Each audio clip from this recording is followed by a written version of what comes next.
Even Moses, peace be upon him, to whom God referred as my word and who is the owner of the Torah, struggled to be patient in 3 incidents with Khidr, peace be upon him. So how will you be able to be patient? You immediately get agitated. Isn't that right? We get agitated so quickly, but teacher, is that really how it should be? How else would it be?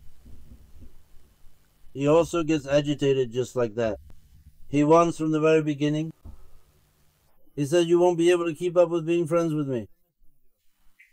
He says, well, sir, hopefully you'll find me among those who are patient. He says, don't ask me any questions before I explain the real story behind an event. All right, then he says, with a nod of understanding, they then proceed to cross to the other side of the body of water by boat, navigating the calm surface in this manner. The owners of the boat were 2 young brothers, and they like them too.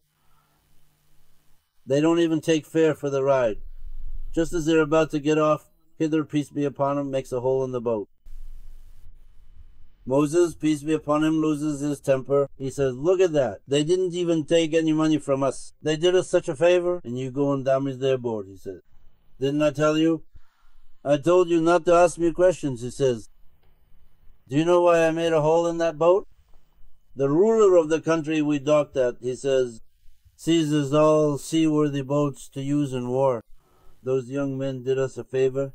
I made a hole in their boat so it wouldn't be taken from them, he says. Now they'll look at it. They'll see that this boat is damaged. Oh, I'm sorry, he says. I didn't think of that. If you had thought of it, you'd be Khidr already. Right, Mustafa?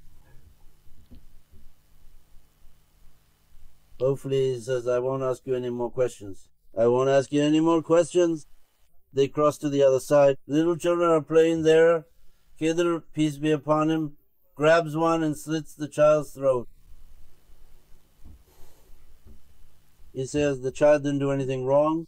He says, why did you take this child's life without any reason, without any price? Weren't you going to stop asking questions, he said. I won't ask, he says. So how are you going to explain this now? Well, he says, I act by God's command. I'm not acting on my own accord. That child was going to lead his parents astray, he says. He was going to lead them astray. Allah the Almighty commanded me to kill him. He says, God will give them a more righteous child in his place. By God, that's what he commanded.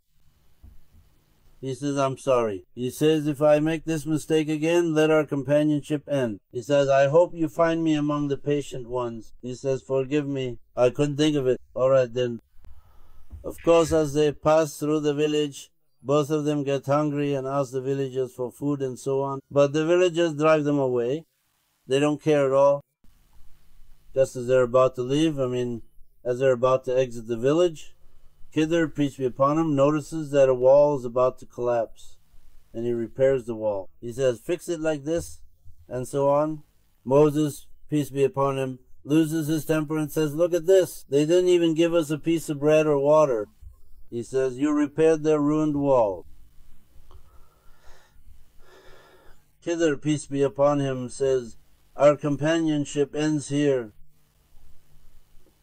I wasn't supposed to ask questions, but I did again. He says, you're right. There's nothing more to say.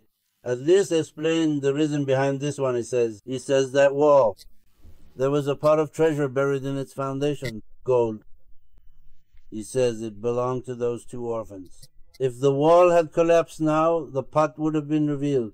Since their father died, their uncle is taking care of them. But he is a cruel man. He would have taken that gold from them, he says. He says, I repaired the wall a bit so that it wouldn't collapse and the gold would be kept safe until those children grow up and come of age.